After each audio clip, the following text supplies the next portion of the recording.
Evangelio de Juan. Vamos al capítulo 8. Hagamos lectura de los primeros 11 versículos. Juan, capítulo 8, versículos del 1 al 11. Dice la palabra del Señor.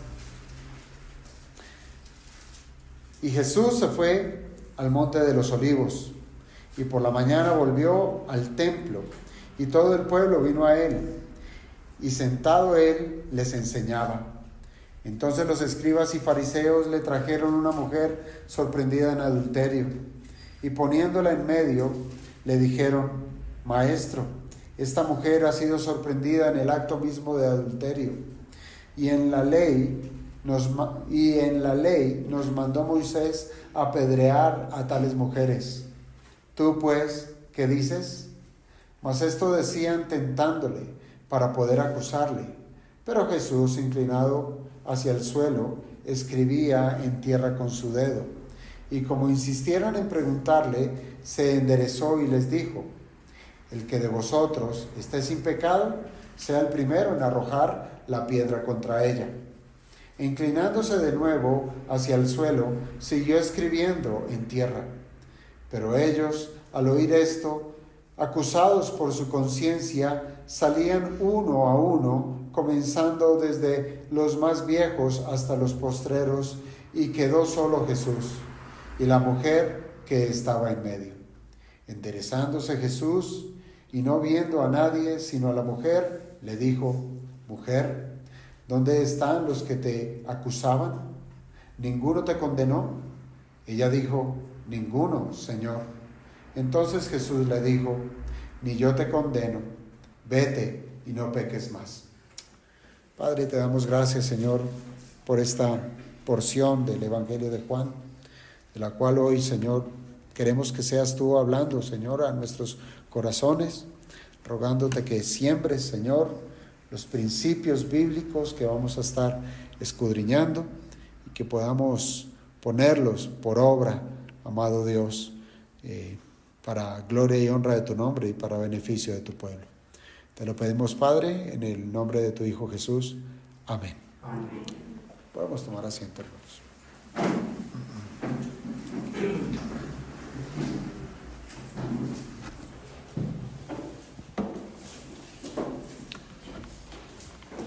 Bien. Hoy llegamos a un capítulo sumamente interesante y pareciera que se hiciera un giro en lo que el Señor ha estado presentando en el Evangelio de Juan. Y podemos decir, hermanos, que hasta este punto Juan, el escritor de este Evangelio, yo creo que él ha cumplido con el propósito de dar a conocer a Jesús para que los hombres crean, porque ese es el propósito de este Evangelio, que se dé testimonio de Jesucristo, de sus palabras, de sus obras y de su misma persona, para que todo aquel que esté frente a este libro alcance la fe y pueda creer en Jesucristo. Pero hay una cosa: ese conocimiento de Jesucristo está arraigado con nuestra realidad. ¿Qué quiero decir? Que lo que nosotros sepamos de Jesús ha de tener un efecto en nuestras vidas, va a impactar. Y nosotros hemos visto a la luz de este Evangelio cómo todos aquellos que han estado cerca de Jesucristo han sido impactados. Algunos han sido impactados positivamente, y hay otros que han sido impactados de una manera negativa.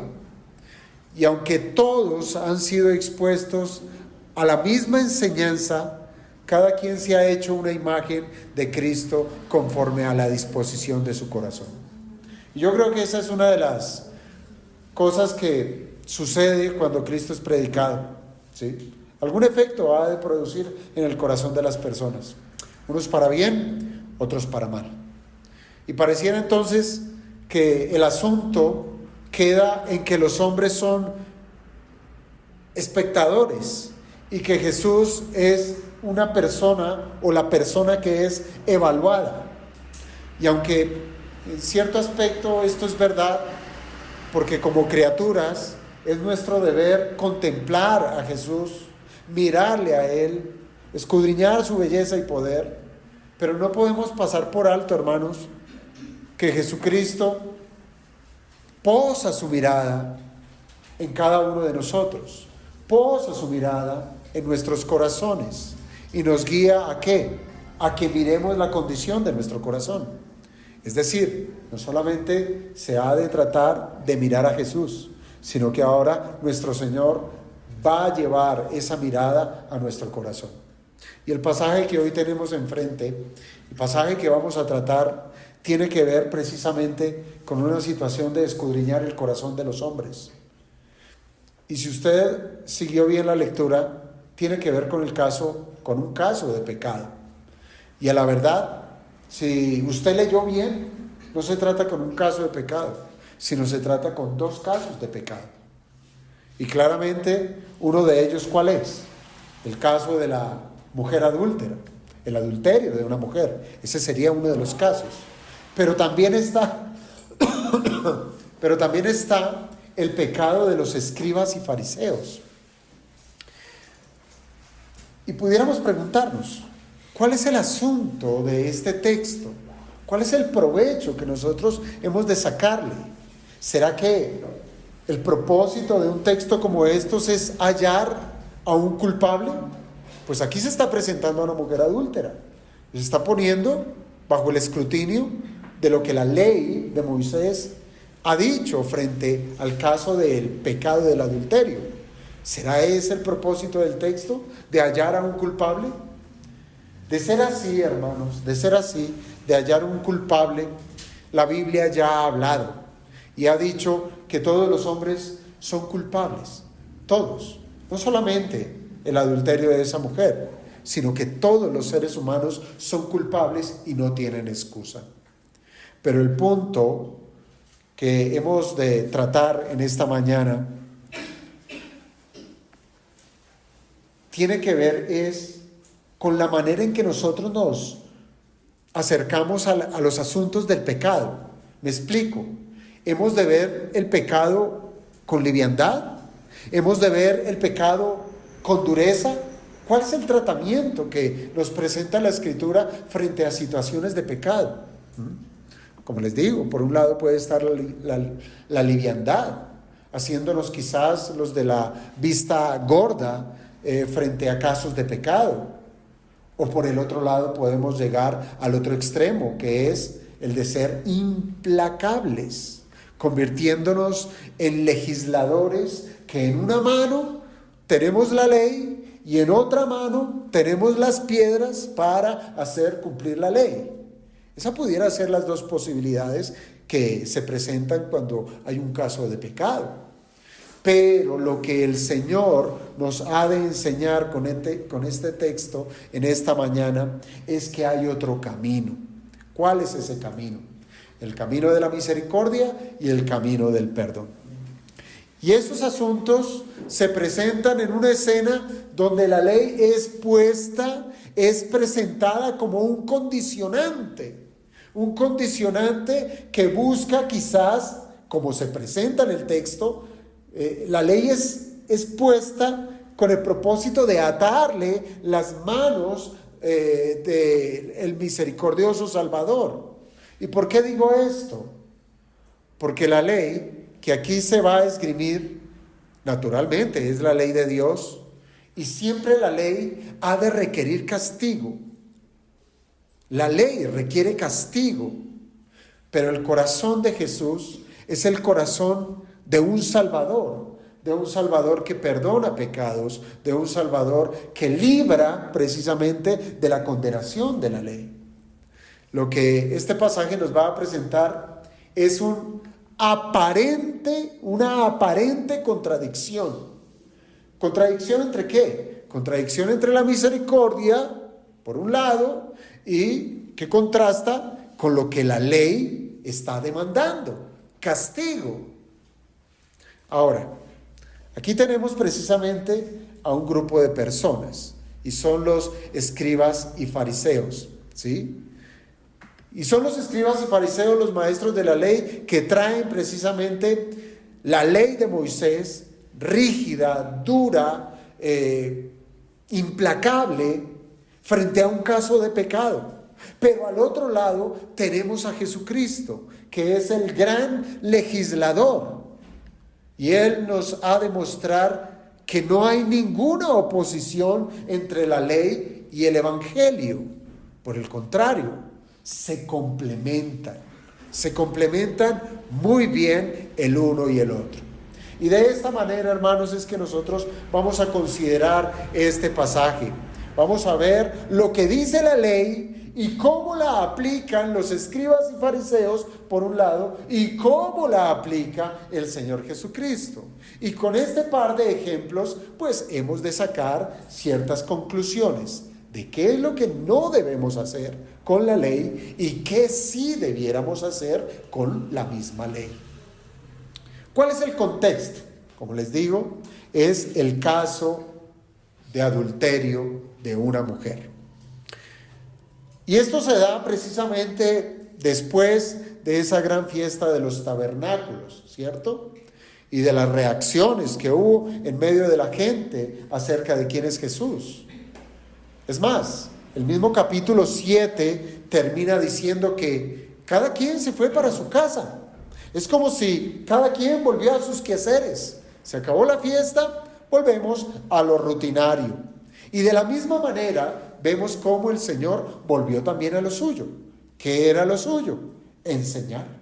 Y así nos presenta o abre el capítulo número 8 diciéndonos que el Señor va al monte de los olivos y posteriormente vuelve al templo. ¿Para qué? Para enseñar. Mientras que los judíos volvían a la comodidad de sus camas, volvían al abrigo de sus casas, el Señor pasó esa noche en el monte, al aire libre, seguramente para tener comunión con su Padre, como era natural de parte de Él. Y a la mañana siguiente vuelve al templo para enseñar, sin ningún tipo de temor. Y aunque la fiesta de los tabernáculos había terminado, había algo que no había cesado. Y era el odio de parte de los líderes religiosos. Eso no había terminado. La fiesta cesó, el odio no. Ese continuó. Pero para bendición de muchas otras personas que quedaban allí en Jerusalén, ese día en que el Señor vuelve al templo para enseñar, muchos fueron a buscarle a Él para escuchar de sus enseñanzas. Es más, el pasaje nos dice que el pueblo fue a buscar a Jesús. Es decir, nuevamente tenemos una multitud que está sedienta de las enseñanzas del Señor. Y en ese escenario es donde el odio de los religiosos toma otro matiz. ¿Por qué digo? Porque antes querían buscarle, acusarle que era un engañador y querían echarle mano. Pero ahora pareciera que este odio quiere cambiar o estas personas que odian a Jesús quieren cambiar su estrategia. Ahora quieren ponerle una trampa. Lo quieren entrampar. ¿Para qué? Para que ellos puedan tener acusaciones sólidas, puedan tener argumentos propios y teniendo al pueblo de testigo puedan tomar a Jesús y acusarle realmente que Él es un engañador. ¿Y qué mejor que ponerlo entre la pared y la ley? No hay escapatoria, ¿sí? La ley es perfecta, la ley es clara, se ha dicho y está escrita. Y eso es lo que quieren hacer estos hombres, traer la ley y traer un caso donde se aplica la ley y buscar que el Señor tome partido en esa situación. O es partidario de la ley de Moisés, o es partidario de lo que él ha estado predicando, misericordia. Así es que aquí tenemos a un par de personajes, o más bien a dos grupos de personajes, y son los escribas y los fariseos que traen a una mujer que fue sorprendida en adulterio y la traen delante del Señor allí en medio del pueblo. Es como si esta gente quisiera desordenar lo que estaba sucediendo allí. Era un tiempo de enseñanza y estos personajes, los escribas y los fariseos, querían mutar ese tiempo de enseñanza y convertirlo en un estado de juicio. El ambiente pasó de ser una cátedra a convertirse en un tribunal. Pero ¿a quién querían acusar estos hombres? Aparentemente era a la mujer, pero no era así el propósito en su corazón. El propósito era acusar a Cristo. Siempre fue el propósito. La mujer fue un caso allí adyacente, el cual iban a utilizar estos hombres perversos para buscar acusar a Cristo. Pero aunque el caso de la mujer hemos de considerar que es un caso legítimo de la acusación, la centralidad de este pasaje está relacionada es con la intención que tienen estos religiosos de acusar a Jesús. ¿Y cómo lo sabemos? Pues bien, el texto mismo lo dice en el versículo 6, cuando dice: mas esto decían tentándole para poder acusarle. Entonces, usaron el caso de la mujer para tentar al Señor, para buscar algo en sus palabras, en sus respuestas, que pudieran ellos usarlo en su contra. Y es así, hermanos, como este texto no solamente concierne a un ataque directo a nuestro Señor Jesucristo, sino que también hay aspectos que nos calan a nosotros. Nos calan a nosotros. ¿Por qué? Porque aquí vemos asuntos de pecado. Y cuando se trata de pecado, el hombre, el ser humano, está allí presente. Porque el hombre es quien peca, no nuestro Señor Jesucristo.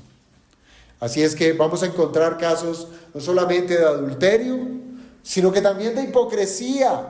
Vamos a tener también casos en que la ley es usada de una manera indebida. Pero también, como contraste a ello, vamos a encontrar un caso en que la gracia redentora de nuestro Señor Jesucristo se hace presente.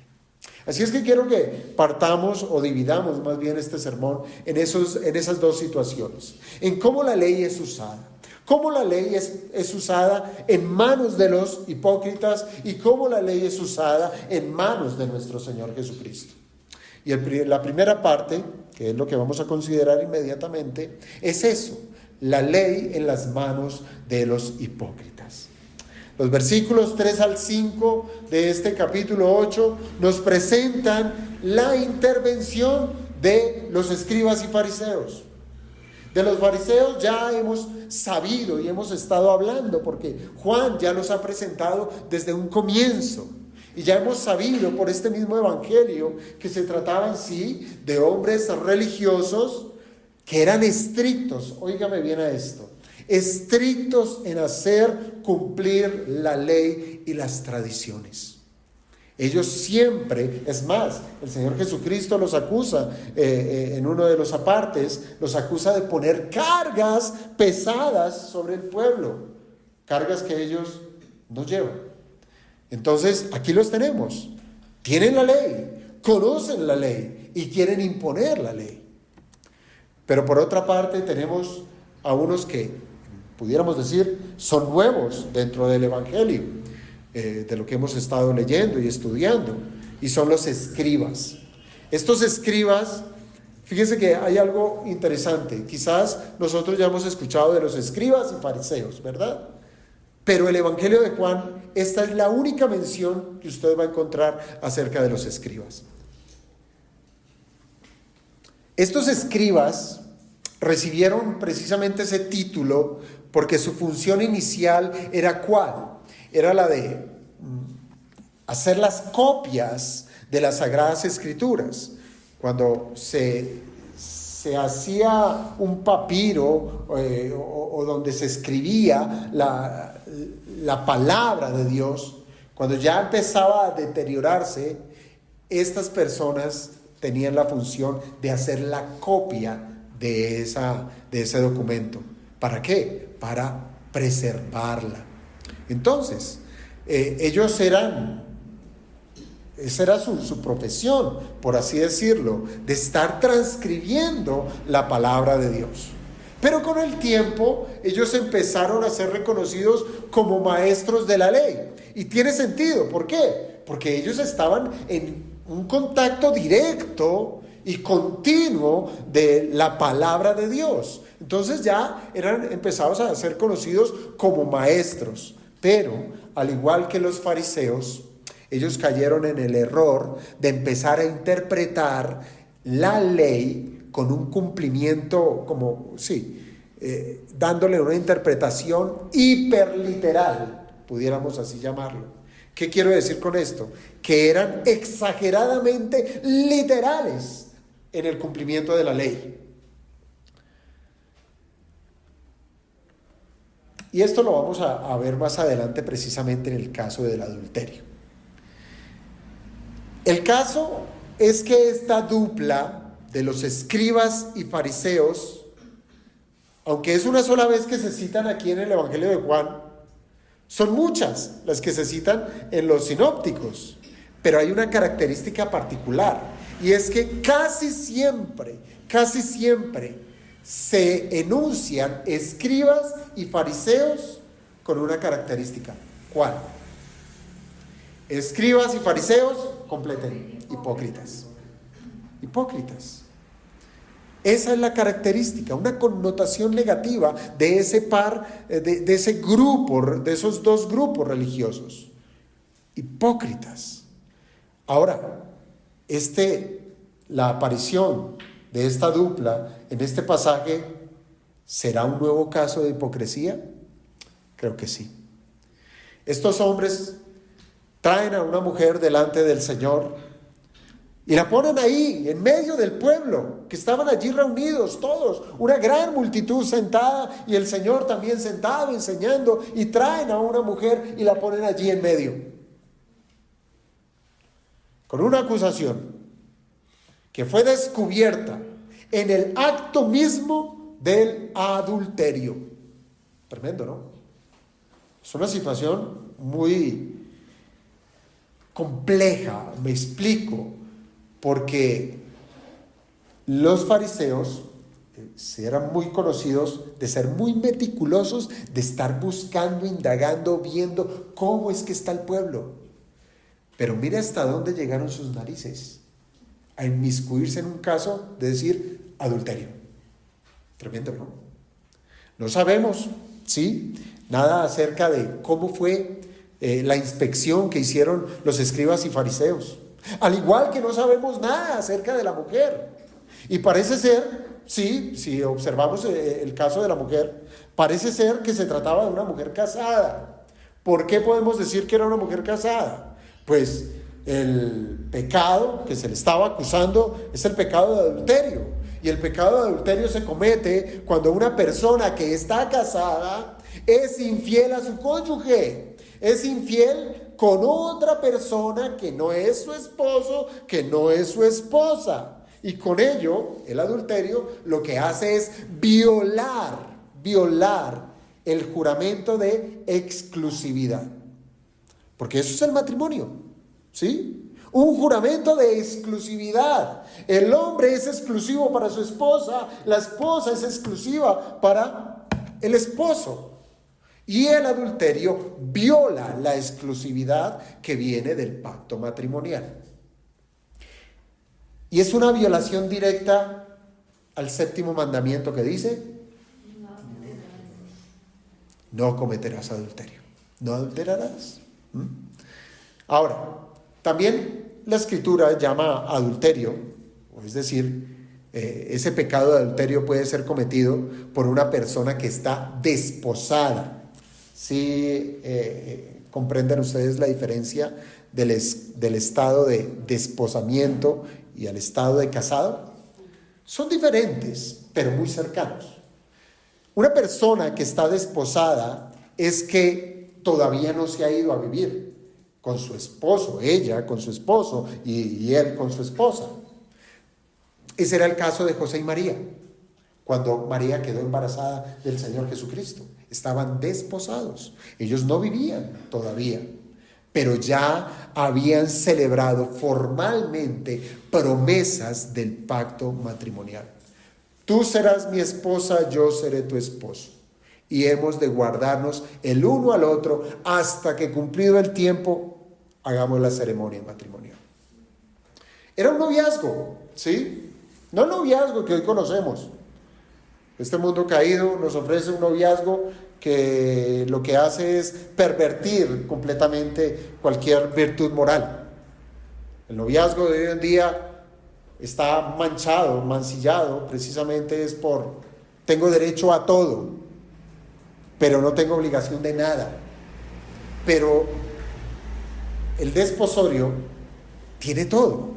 Tiene los derechos, tiene las obligaciones. Por eso es que también en la Escritura encontramos que el adulterio aplica, ¿sí?, en ese caso, cuando están desposados y alguno de las partes de los cónyuges le es infiel el uno al otro. Pero sea cual sea el caso, esta mujer, dice, fue encontrada con otro hombre que no era su esposo. Eso es, fue encontrada con otro hombre que no era su esposo. Y el texto en cuestión, este capítulo 8, acepta que se trató de algo verdaderamente que ocurrió. No se trata de un invento, no se trata de una acusación falsa de parte de estos hombres. Lo pudieron haber hecho porque eran sumamente pecadores, pudieron haber inventado, pero lo que nos presenta el texto nos da a entender que se trataba de un hecho real, de un hecho veraz. ¿Cómo lo sabemos? Bueno, lo sabemos por dos detalles. Uno de ellos es porque la mujer jamás se defendió. La mujer jamás dijo: no, es falso lo que están diciendo ellos. No lo encontramos allí.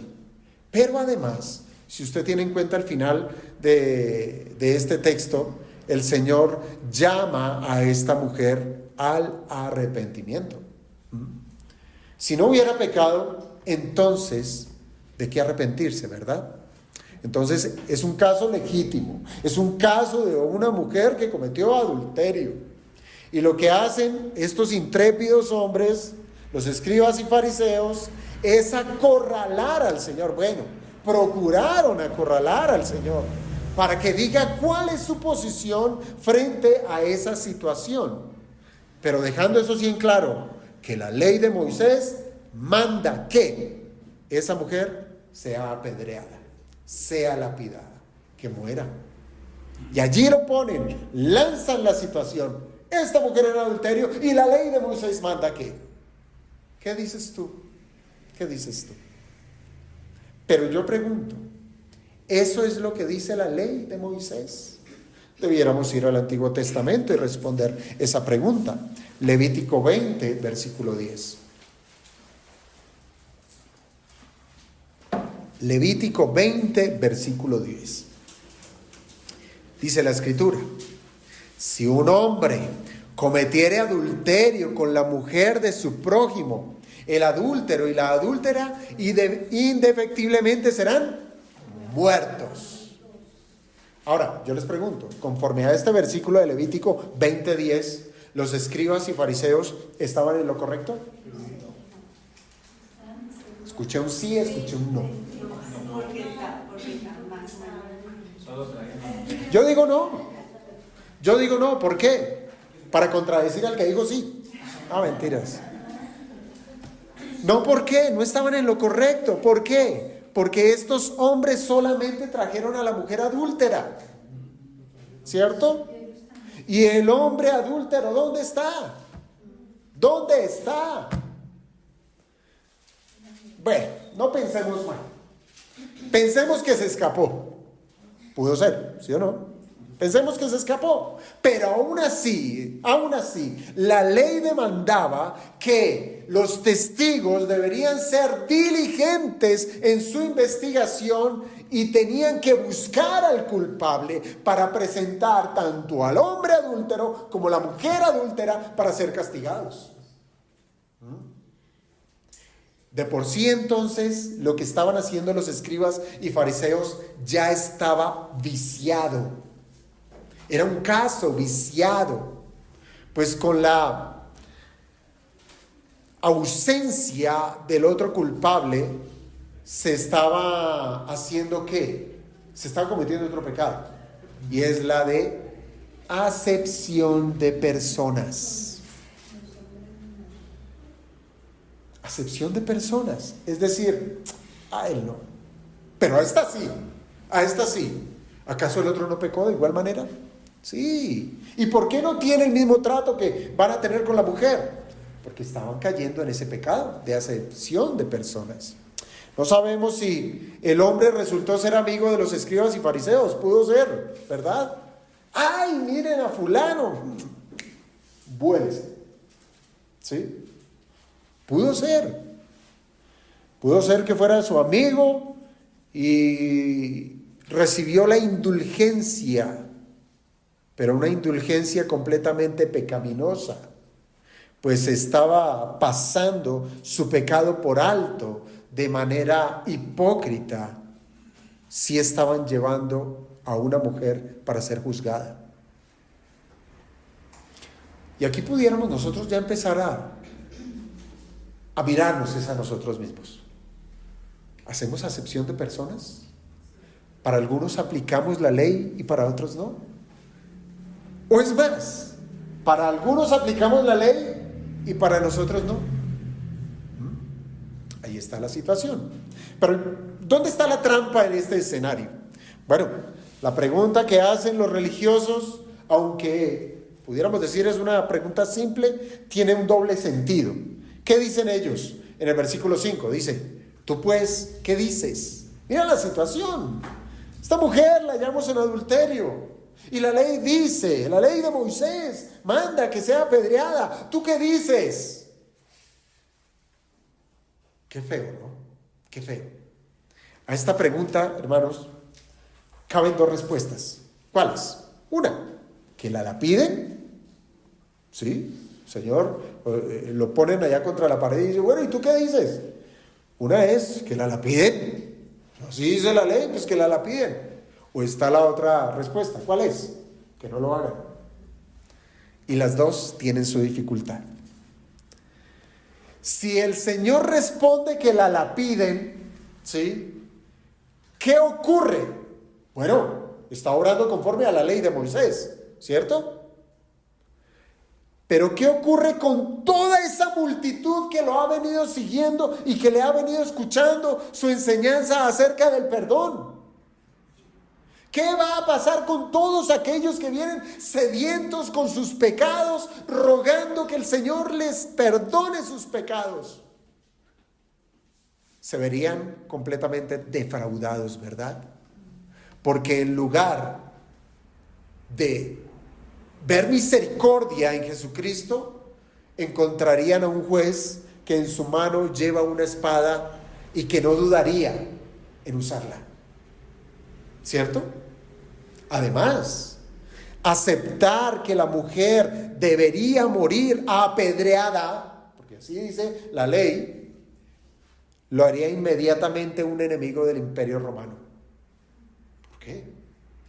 Mire, desde que el Imperio Romano tomó el control de Palestina, solamente ellos, el imperio, tenía el derecho de aplicar la pena de muerte. Los judíos no. Y eso lo vemos nosotros reflejado cuando el Señor es crucificado. ¿Qué sucedió?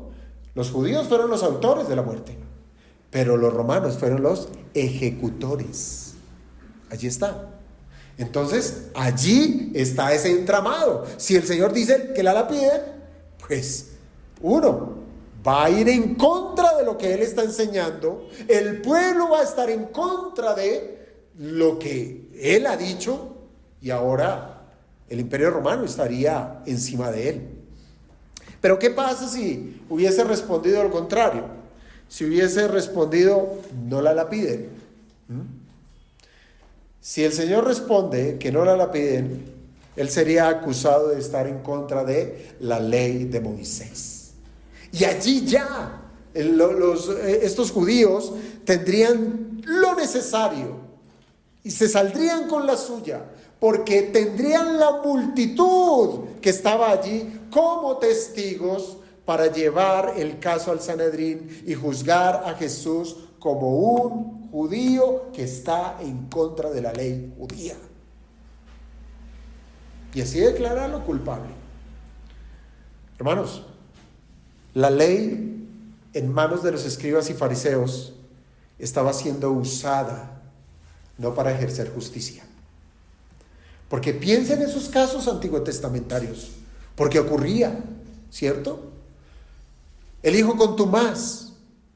La escritura les decía al pueblo: saquen al niño, sáquenlo, abandónenlo, apedréenlo.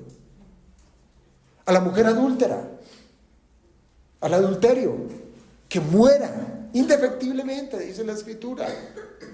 Y esto sucedía, se cumplía. Pero ¿por qué lo hacía el pueblo? Lo hacía con el propósito de enaltecer la justicia de Dios, de quitar el mal y el oprobio en medio del pueblo, para ser obedientes a Dios. Pero estos escribas y fariseos no estaban usando la ley para ejercer justicia. No estaban usando la ley para enaltecer la santidad de Dios en medio del pueblo. Ellos estaban usando la ley para fines completamente perversos. Sacar provecho de la ley. Y esa es otra advertencia que pudiéramos nosotros a esta altura empezar a evidenciar. Tengamos cuidado de hacer uso de la ley con el único propósito de sacar provecho, ya sea de ganar prestigio o de generar miedo en los otros para que haya sujeción a la persona. Tengamos cuidado de ello. Para estos hombres, la mujer no les importaba nada.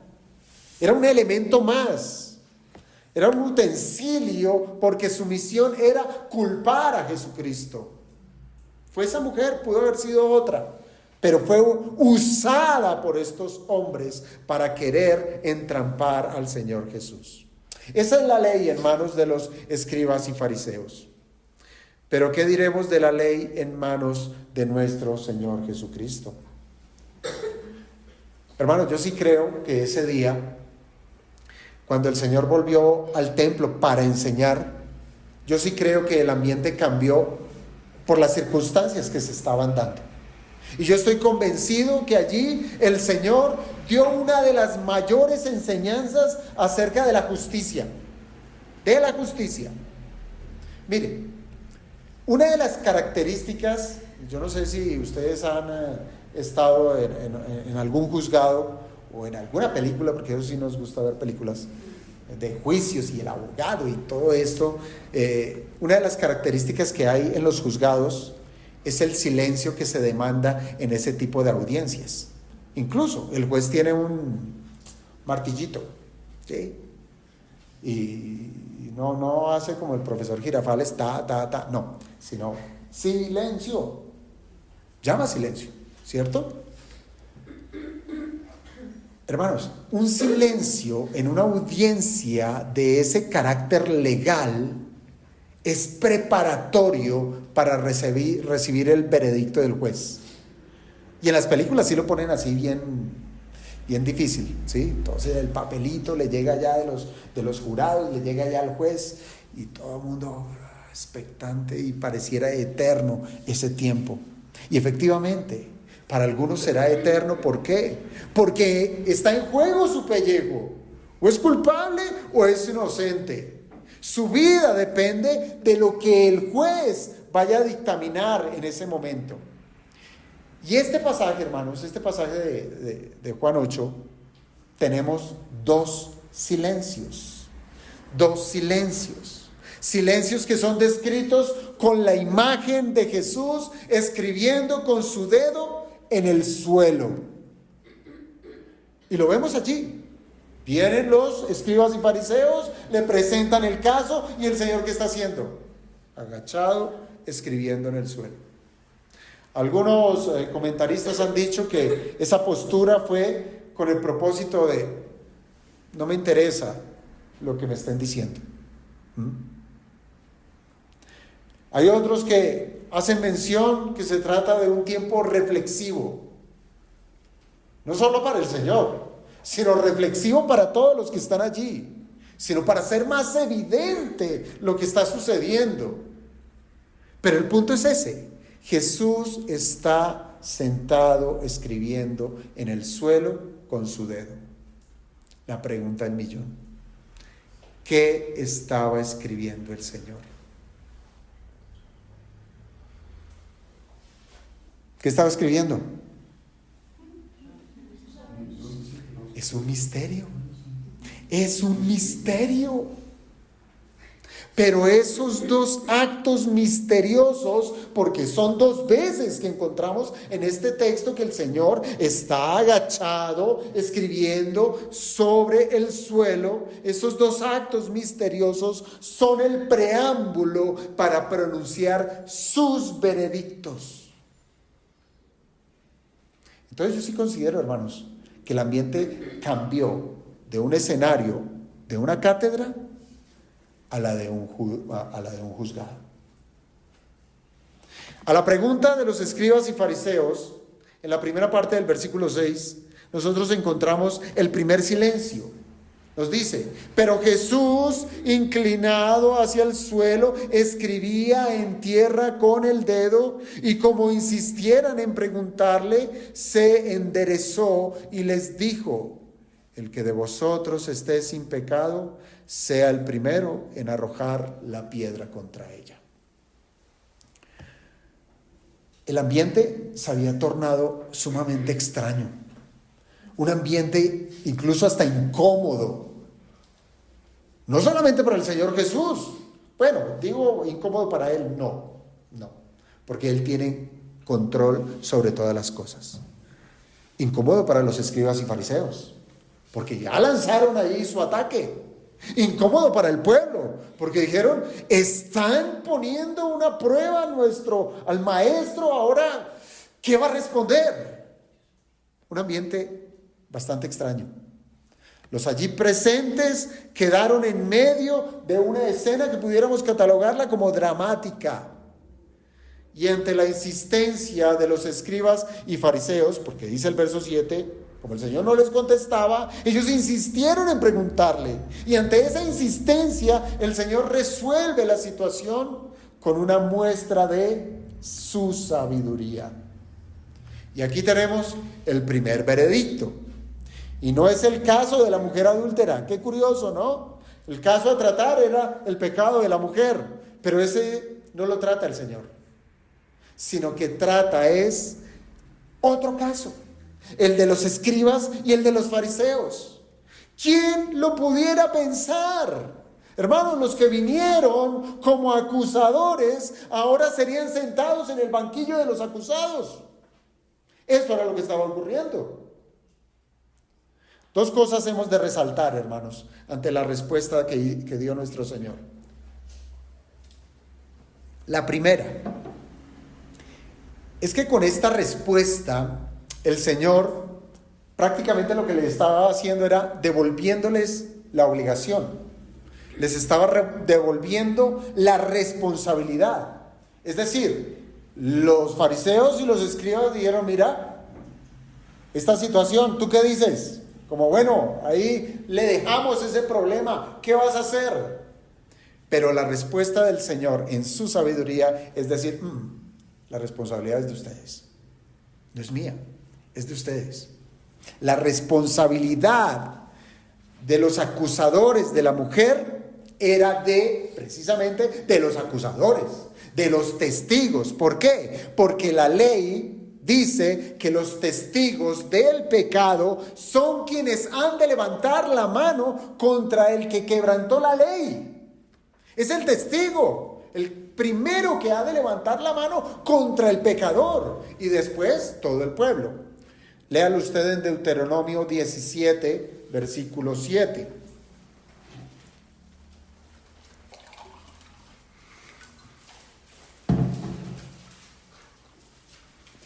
Deuteronomio 17, versículo 7. allí uno puede leer: la mano de los testigos caerá primero sobre él para matarlo, y después la mano de todo el pueblo. Así quitarás el mal de en medio de ti. Entonces, con esta respuesta, el Señor les está diciendo: bueno, es su responsabilidad, no la mía. Si están apelando a la ley dice que son ustedes los que tienen que juzgar. En segundo lugar, el Señor no estaba demandando perfección. ¿Por qué? ¿Por qué digo esto? Porque allí bien lo dice el Señor: el que de vosotros esté sin pecado, sea el primero en arrojar la piedra contra ella. Y digo yo que las palabras del Señor no tienen tinte de estar demandando perfección. ¿Por qué? Piense, desde que la ley fue promulgada por escrito, también el Señor delegó a quienes, a algunos, para que fueran los encargados de impartir la ley. Hubo personas que fueron comisionadas para que ejercieran como jueces. Piense usted en el caso de Moisés. Pobre Moisés, tuvo una carga sumamente fuerte. Un pueblo terco, necio, pesado, mucho. Pero ya después, siguiendo el consejo de Jetro, acompañado por otros ancianos del pueblo, tanto Moisés y estos ancianos se encargaron ¿de qué? De juzgar las situaciones que se estaban presentando en medio del pueblo, ¿sí? Siempre venía: Moisés, mire, es que me quitó, me robó, me mató, lo que sea, ¿qué hacemos? Entonces Moisés era el encargado, tomaba la ley y decía: la ley dice, pare de contar, la ley dice. Es decir, Dios sí puso a personas encargadas para impartir la ley, para esclarecer esas situaciones por medio de lo que Él había mandado. Ahora, si después de la caída de Adán todos los hombres son culpables, porque todos los hombres son culpables, ¿cómo un ser pecador podía ejercer el derecho de hacer cumplir la ley? Por eso es que hemos de considerar que en las palabras de nuestro Señor Jesucristo no estaba la demanda de perfección, que esté libre de pecado. No hay ninguno que esté libre de pecado. Todos somos pecadores, todos somos caídos, somos perversos, somos malos. Así es que ninguno pudiera legislar, o más bien poner en práctica la ley. Nadie pudiera, porque desde Adán todos somos culpables. Por tanto, hermanos, que el Señor haya dicho: el que de vosotros esté sin pecado, tiene que ver es con el pecado que se está acusando en ese momento. ¿Cuál? El del adulterio. Ustedes traen a una mujer para acusarla como adúltera, y yo les pregunto: ¿ustedes son libres de ese pecado? Y el que esté libre de ese pecado, sea el primero en arrojar la piedra. Hermanos, estos maestros de la ley, aquí es donde viene lo interesante de lo que estos maestros de la ley hacían con la ley. Los maestros de la ley, que así eran considerados como maestros de la ley, hermanos, estos eran malos intérpretes de la ley, malos intérpretes de la ley. Estaban siendo laxos con la ley. Y este es un ejemplo. ¿Dónde estaba el hombre? Fueron laxos en aplicar la ley. Ahora, pero también piénsalo de esta manera: cuando el Señor trató el asunto del divorcio y del adulterio en el Sermón del Monte, Él les hizo saber a los que estaban allí que estaban pecando. ¿Por qué? Porque estaban siendo laxos con la ley. Estaban divorciándose a diestra y siniestra. Y estaban adulterando también, sin ellos considerar que la ley lo estaba mandando. Piense, por ejemplo, en el caso del divorcio. El divorcio para ese tiempo se daba por diferentes causas. Dicen escritos antiguos que por el simple hecho de que la mujer, que el hombre hallaba en la mujer que tenía mal aliento, carta de divorcio. Y podía él irse a casar con quien quisiera, al igual la mujer divorciada. Pero en el Sermón del Monte, el Señor marca que eso no es así. Uno, el divorcio lo odia el Señor. Dos, el divorcio no lo mandó el Señor. Tres, el divorcio lo reguló el Señor. Y en el divorcio solo hay una causal para poderse divorciar. ¿Cuál? La fornicación. La fornicación. Entonces, como estos estaban divorciando por cualquier cosa, entonces el Señor les dijo en el Sermón del Monte: si ustedes dan carta de divorcio y si no es por causa de fornicación, usted hace que su mujer, si se casa, adultere. Y si usted se casa, adultera. ¿Qué tenemos? Que ellos estaban pecando por adulterio. Estaban pecando por adulterio, por ser laxos con la ley. Ahora, en el caso del adulterio, el Señor lo expuso en su mayor extensión. ¿Por qué? Porque el adulterio, según la mente de los maestros de la ley, solamente se cometía era cuando se pecaba como obra. Cuando había una inmoralidad sexual por fuera del matrimonio. Y el Señor dice: no. Bueno, además de todo aquel que concibe en su corazón desear una mujer que no sea la suya, adulteró. Pero como ellos eran laxos y se metieron en la camisa de ser hiperliterales, de decir no adulterarás, pues no tengo relaciones con ninguna persona que no sea mi esposo, que no sea mi esposa, y ya con eso cumplo. Pero el Señor dijo: eso no es así de fácil. Si usted codicia en su corazón a una mujer que no es la suya, ha pecado por adulterio. Entonces, bajo este rigor es que debemos entender las palabras del Señor. Y es que si están trayendo a una mujer acusada de adulterio, ¿cómo están los corazones de los acusadores frente a ese mismo pecado? ¿Qué es lo que está haciendo el Señor? Les está diciendo: mírense ustedes mismos, pruébense, examínense, no a la luz de sus interpretaciones, sino lo que verdaderamente dice la ley. Y claro, aunque nuestro Señor Jesucristo tiene todo el poder de juzgar a los hombres, fíjese que el Señor no los acusó. Más bien lo que hizo fue llevarlos a reflexionar en su propia condición. El que esté libre de pecado. O sea, yo no digo: ustedes todos adúlteros ahora quieren venir y enjuiciar a esta mujer adúltera, hipócritas. Él les pudo haber dicho, pero no lo hizo. Más bien los llevó a un punto reflexivo. Si están libres de pecado, continúen con el juicio. Pero si no, absténgase. Y es así, hermanos, como viene un segundo silencio. Verso 8. E inclinándose de nuevo hacia el suelo, siguió escribiendo en tierra. Será un tiempo donde todos quedaron allí completamente asombrados. Claro, el Señor les dice: el que está libre de pecado, tire la primera piedra. Y todos quedaron allí impactados con esas palabras.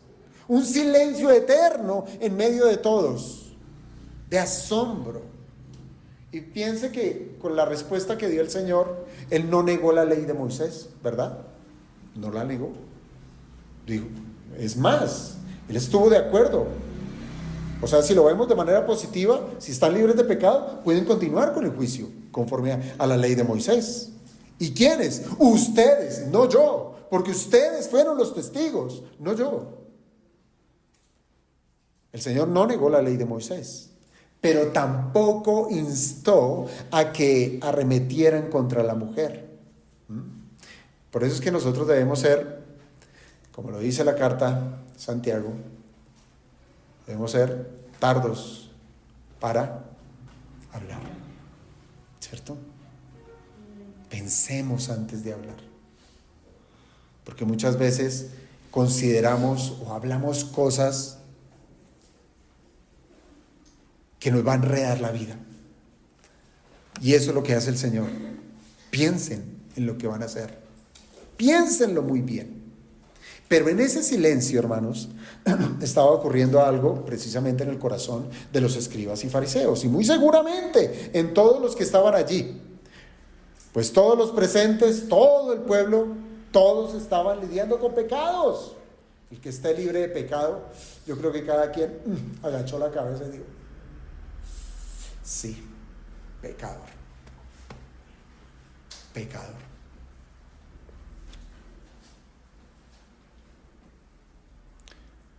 ¿Cuántos de ellos, de los que estaban allí presentes, habían practicado divorcios ilegítimos? Que en un papel lo aguanta todo, ¿sí? Pero si no era por la única causal que presentó el Señor Jesucristo en su momento, era ilegítimo ese divorcio. ¿Cuántos se habían divorciado de manera ilegítima? ¿Cuántos se habían vuelto a casar cometiendo el pecado de adulterio? ¿Cuántos? Que muchos estaban allí en esa condición. ¿Cuántos de ellos codiciaron en su corazón a una mujer que no les pertenece? ¿Cuántos? Yo creo que todos. Aunque siendo rigurosos en el cumplimiento de la ley, los escribas y fariseos rebajaron el estándar divino al punto que estaban pecando, convencidos que estaban haciendo lo correcto. Ellos estaban convencidos, y esto también debiera hacernos reflexionar. ¿Cuántas veces hemos sido tan superficiales en la Escritura que consideramos esto es así y amén? Estamos convencidos que estamos haciendo lo correcto, pero realmente ¿hemos profundizado en lo que Dios está mandando en su palabra? Ahora, sin mediar palabra, cada uno de los escribas y fariseos, armados, acuérdense, iban armados, cada uno de ellos se fue de ese lugar, perdiendo un nuevo pulso contra Jesús. ¿Qué ocurrió? Lo que sucedió en el interior de cada uno de ellos fue que sus conciencias, la conciencia de cada quien, se levantó como juez, sentenciando a cada uno de ellos como ¿qué? Culpables. Su conciencia allá le decía culpable, adúltero. Y usted con las manos llenas con piedras para atacar una adúltera, y usted es adúltero. Dice el verso 9: acusados por su conciencia, salían uno a uno. La conciencia, en este caso, hace un acto de humillación, humilla a la persona. Y tal fue la humillación que la furia con la que apretaban las piedras, como llegaron estos escribas y fariseos, esas piedras agarradas entre sus manos con furia, la conciencia los humilló y debilitó sus manos con tal manera que la fuerza de gravedad pudo más que la fuerza de sus manos, y las piedras cayeron a tierra. Así es la conciencia, hermanos. Así es la conciencia. La conciencia puede ser un amigo que alienta. Eso está bien, le puede decir la conciencia. Eso es correcto. Usted dice, qué bueno. Eso lo debe hacer más seguido. Bueno, pero también la conciencia puede ser un enemigo que debilita. Hermanos, la conciencia es una habilidad que todos los seres humanos tienen. ¿Sí lo sabía? Y usted lo ve, no solamente los que son justos. Aquí los escribas y fariseos fueron acusados por sus conciencias. Todos tienen esa habilidad. ¿Y de dónde viene esa habilidad? Se trata de una gracia de Dios que ha puesto en cada uno de los seres humanos. Es la ley puesta en sus corazones, la conciencia. Cada quien tiene esa habilidad en su interior para discernir lo que es bueno y lo que es malo. Conciencia. Y las conciencias de estos hombres los condenó. Los condenó. Les recriminó que ellos no estaban libres de pecado. Estos hombres eran, conforme a lo que el Señor ya había dicho también, estos hombres venían con la intención de querer quitar la paja que hay en el ojo de esta mujer sin antes resolver la viga que había en medio de ellos. Esto es lo que hace la conciencia, hermanos. Escudriña, pone presente los males que hemos cometido.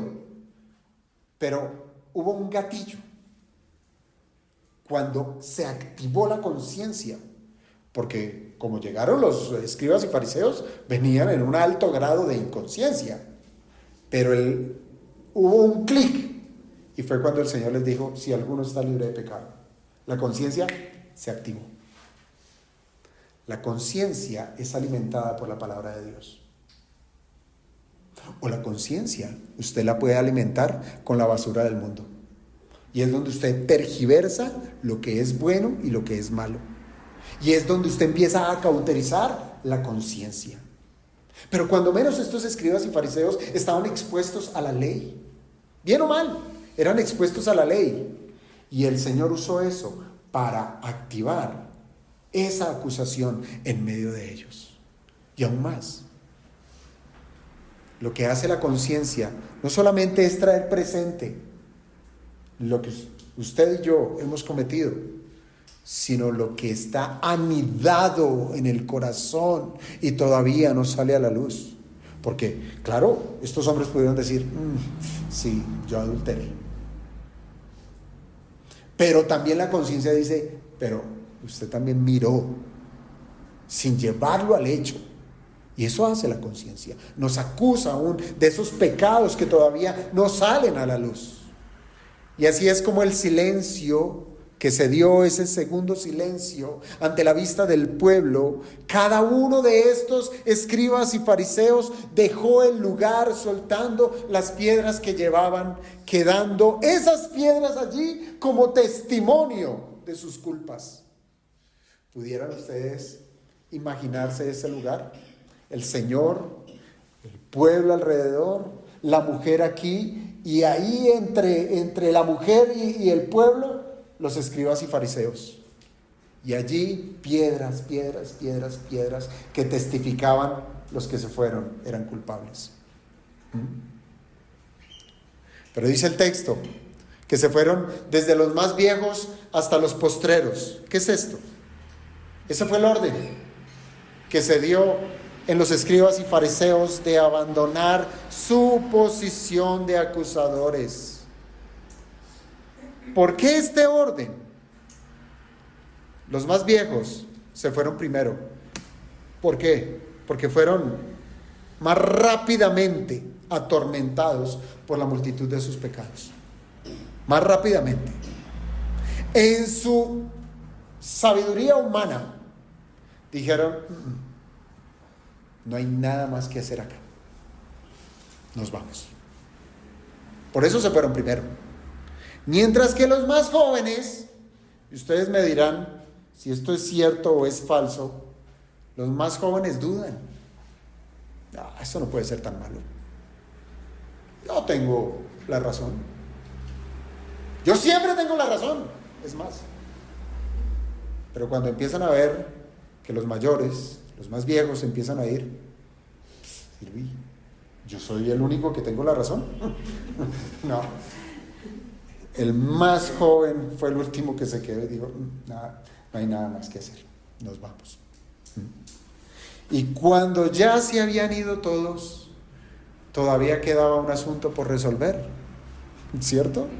Todavía quedaba un asunto por resolver. El tema no era listo, despachados los escribas y fariseos que quisieron entramparme y ahora, miren, se van atormentados por su conciencia. Así es que, mujer, regresa a tus cosas, ya se acabó el problema. No se acabó el problema, porque el Señor no hace acepción de personas, porque el Señor no pasa por alto el pecado, porque allí había una situación de una mujer acusada de adulterio. Todavía había un caso por resolver. El corto diálogo entre Jesús y esta mujer es la resolución de cómo el plan de Dios se cumple perfectamente. Perfectamente. Y es donde se complementa la ley y el evangelio. Quiero que me acompañen a Gálatas capítulo 3.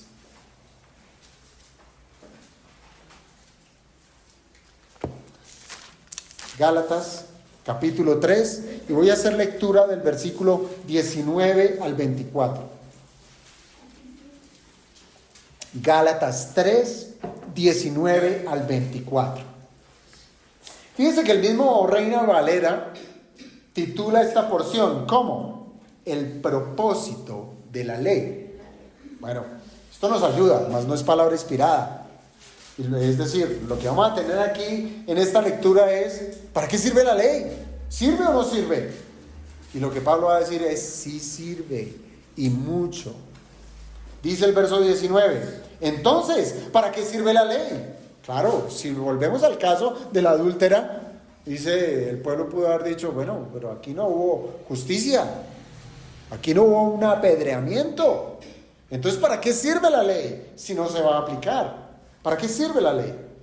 Fue añadida a causa de las transgresiones, hasta que viniese, mire allí ese, hasta que viniese la simiente, a quien fue hecha la promesa y fue ordenada por medio de ángeles en mano de un mensajero. Este es Moisés. La ley fue dada por Moisés. Y el mediador no es de uno solo, pero Dios es uno.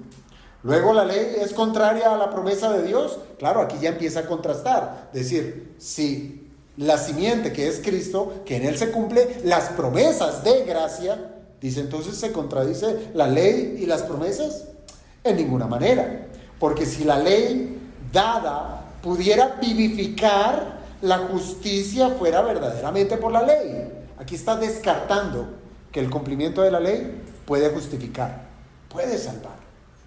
Mas la Escritura lo encerró todo bajo pecado, para que la promesa que es por la fe en Jesucristo fuese dada a los creyentes. Mire, lo que hace la ley es acusar a todos los que transgreden la ley. Y pecador, culpable, culpable, culpable, culpable, culpable. Todos quedaron encerrados bajo esa premisa. Todos quedaron confinados en ese estado de culpabilidad. Verso 23. Pero antes que viniese la fe, estábamos confinados bajo la ley, encerrados para que aquella fe que iba a ser revelada. De manera que la ley ha sido nuestro ayo, esto es, nuestro tutor, para llevarnos a Cristo, a fin de que fuésemos justificados por la fe. La función que tiene la ley, que acusa y dice culpable y merece castigo, esa ley lleva al que cree a los pies de Cristo. ¿Para qué? Para que sus pecados sean remitidos.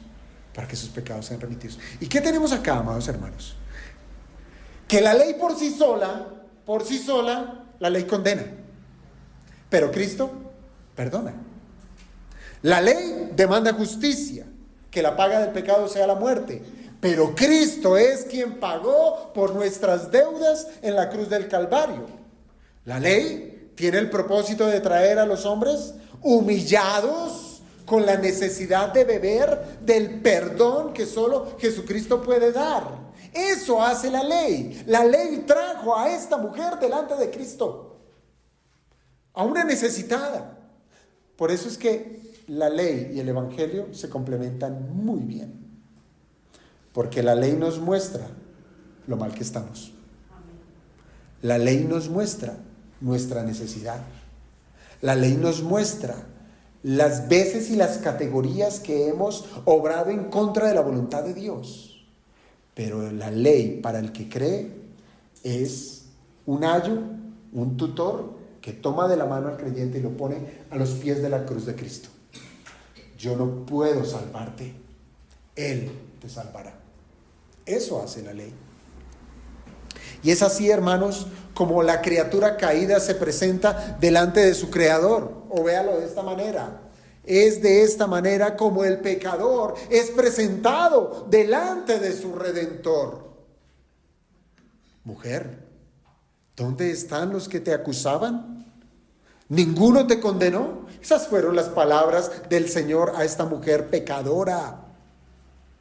Aunque la mujer, claro, yo creo que en ese momento pudo haber respirado algo de confianza al ver que ninguno de sus acusadores quedó allí para hacer cumplir la ley. Ella pudo haber dicho, me salvé. Todos se fueron, miren las piedras, allí están tiradas. Ella pudo haber dicho eso.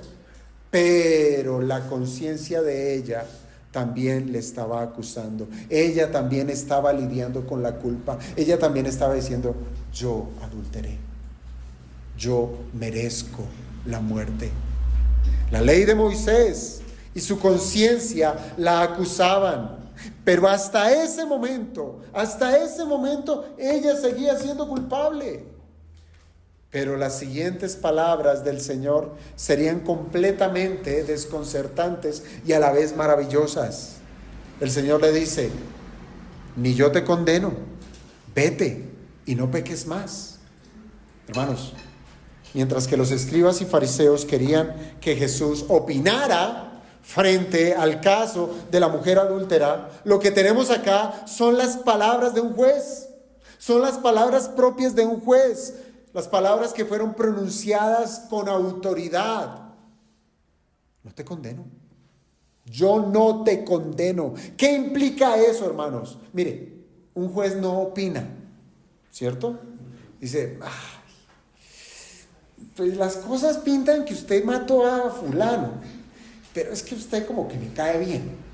Yo creo que le vamos a dar una oportunidad. Bueno, así es la ley humana, ¿sí o no? Vamos a sacarlo de la cárcel y ahora que nos ayude con el tema de la paz y eso. No. Los jueces no opinan. Los jueces decretan conforme a ¿qué? A la ley. Se ciñen a la ley y a la verdad. Y aunque la ley demandaba que esa mujer muriera, el Señor dijo, no la condeno. No la condeno. Esta es una declaración propia de una persona que tiene autoridad. ¿Quién puede declarar a una persona que no está condenada? Y bueno, previo a esa pregunta, ¿qué es condenar? Condenar es ser declarado culpable. Declarado. O sea, hay una acción legal, declarado culpable. Ahora, ¿qué implica que el Señor haya dicho, no te condeno? Él está diciendo, yo no te declaro culpable. Hermanos, estas palabras del Señor son las palabras que solamente Dios las puede pronunciar. Solo Dios las puede pronunciar. El Señor le está diciendo, te perdono. No hay otra cosa. Te perdono.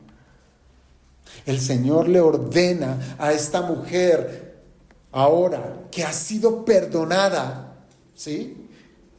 ¿Qué le dice?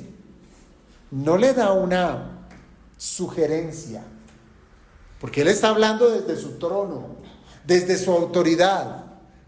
Le dice, te perdono, pero a la vez le da una orden, no peques más. Este es el resultado de venir a Cristo, amados hermanos. que los que vienen a Él es porque necesitan del perdón, porque la ley marca precisamente ese camino de gran necesidad que solo Cristo puede suplir. Y quiero cerrar con algunas consideraciones. Hermanos, la ley de Dios no puede ser tomada a la ligera. No puede ser tomada a la ligera. Ni en su cumplimiento, ni en hacerla cumplir. Nosotros hemos de tener sumo cuidado en cómo es que hemos de tratar los asuntos de pecado. Hermanos, nuestra naturaleza pecaminosa nos puede hacer proclives, ya sea a un lado de la balanza, es decir, a ser livianos con el uso de la ley para con nosotros mismos o por complacer a los demás. Y esto es una completa desfachatez. Y digo que es una desfachatez hipócrita. ¿Por qué? Porque llegamos a ser nosotros indulgentes con aquellos que son pecadores. Y usted encuentra en la Escritura caso de que el apóstol Pablo dice: y con los tales ni aun comáis. Si uno diciéndose, llamándose hermano, y vive en pecado, con el tal ni aun comáis. ¿Qué es esto, hermanos? ¿Implacable? No. Sino es actuar conforme a lo que la Escritura nos está mandando. No ser indulgentes. Pero tampoco podemos caer al extremo de ser severos según sea la conveniencia. ¿Por qué severos? Porque muchas veces viene la acusación. Y lo veíamos la semana pasada frente al caso de las maldiciones. Uno puede tomar la ley y decir: si usted no hace, mire, tiene que. No. Porque si lo hacemos con un propósito de doblegar la voluntad a mi voluntad, estoy actuando igual que los escribas y los fariseos. Pero lo que el Señor nos ha mostrado en esta mañana es que hemos de ser no flexibles, pero sí reflexivos ante el uso de la ley. Que nosotros seamos los primeros, hermanos, que seamos los primeros en mirarnos en el espejo de la ley. Que cojamos la Biblia, cojamos los mandamientos de Dios y nos miremos en ese espejo. Y créalo, no va a encontrar nada bueno. Usted va a encontrar que ha sido culpable de tal y tal y tal mandamiento. ¿Y qué implica eso? Que usted tiene que ir rápidamente a buscar el perdón de Dios. Arrepentido.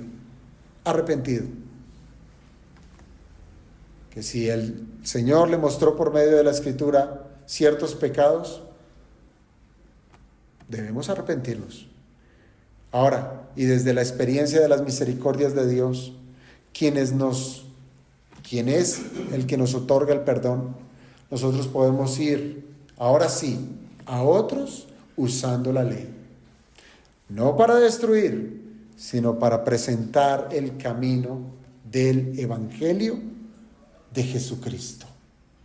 Culpable, al igual que yo, así lo dice la Escritura, pero allí está la cruz de Cristo, en el cual hay perdón de pecados. Hermanos, si nosotros somos conscientes que ningún hombre puede cumplir la ley completamente, hermanos, será maravilloso cuando escuchamos las palabras del Evangelio sabiendo que nuestro Señor Jesucristo sí las cumplió. Amén.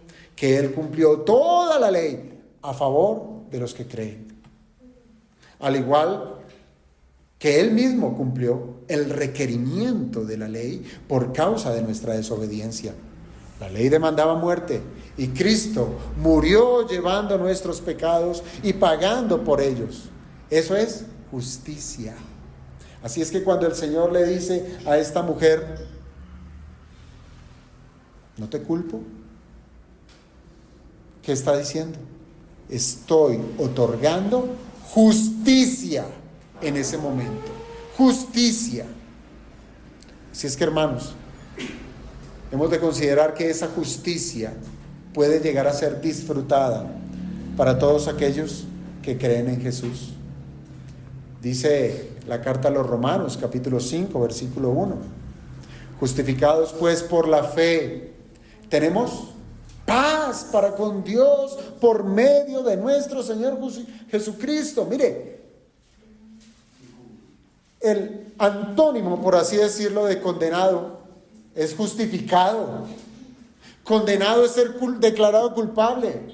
Justificación es ¿qué? Es ser declarado sin culpa. Y esa justificación solamente es posible por medio de la fe en Jesucristo, no por el cumplimiento de la ley. Pero este pasaje, amados hermanos, también nos deja con una advertencia. Piensen esto. Aunque los escribas y fariseos fueron acusados por sus conciencias de su pecado, aún así, ellos no se quedaron allí. Ellos no se quedaron allí esperando la resolución que iba a dar el Señor Jesucristo. Ellos fueron renuentes a ver en Jesús a aquel que podía liberarlos de la maldición de la ley, es decir, de la condenación que habría sobre ellos. Así es que no se confíe solamente en la conciencia, en su conciencia. La conciencia le puede acusar, la ley le puede acusar, pero ni la conciencia ni la ley le va a salvar. Solo Jesucristo le puede salvar. Cada quien se fue para su casa. ¿Cómo se fueron? Se fueron abrumados, se fueron molestos, seguramente avergonzados, porque su pecado quedó expuesto. Y testimonio de ellos fueron esas piedras. Pero nunca fueron llamados a un arrepentimiento genuino. Pregunta, ¿este es su caso? Remordimiento. Pequé, hice, oré, hice mal. Hasta con la boca podemos llegar a confesar, hice mal, pequé. ¿Pero qué? Si hacemos lo mismo que los escribas y fariseos, se fueron cada quien de la presencia del que podía solucionar su problema de pecado. Así es que mi consejo, hermano, es que mire el caso de esta mujer adúltera, que sin palabras porque sencillamente quedó desarmada delante del Señor, porque ninguna palabra que ella pudiera proferir le podía justificar de su pecado. Porque ella pudo decir, pero Señor, escucha mi caso, mira que mi esposo me abandonó, es que él no volvió, es que él no dio, y yo necesitaba, Señor. Ella no dio ningún tipo de justificación. Su silencio era conforme a la acusación de su conciencia. Culpable, culpable. No hay palabras, hermanos, para justificar el pecado. Así es que no le quedó de más, sino quedarse delante de aquel que tenía la capacidad de perdonar, de llevar sus pecados y de pagar por ellos. Esta mujer fue llamada al arrepentimiento, y la consecuencia directa es el mandato a que no vuelva a considerar el adulterio como algo trivial. Eso no importa, igual estoy bien. El llamado que hace el Señor a que no vuelva a pecar es que considere el pecado como algo detestable, no como un simple deleite del día de hoy o mañana o pasajero. Esta mujer fue llamada a que aborreciera lo que alguna vez amó y a que ahora amara lo que alguna vez aborreció, la santidad. De esta manera, el llamado es: venga a Cristo y deponga sus pecados, déjelos atrás y no vuelva a ellos. Y la declaración de justicia será sobre su cabeza. Será declarada justa, porque Cristo perdonó sus pecados. Cristo pagó por sus pecados y ahora ya no debe nada. Vamos a orar.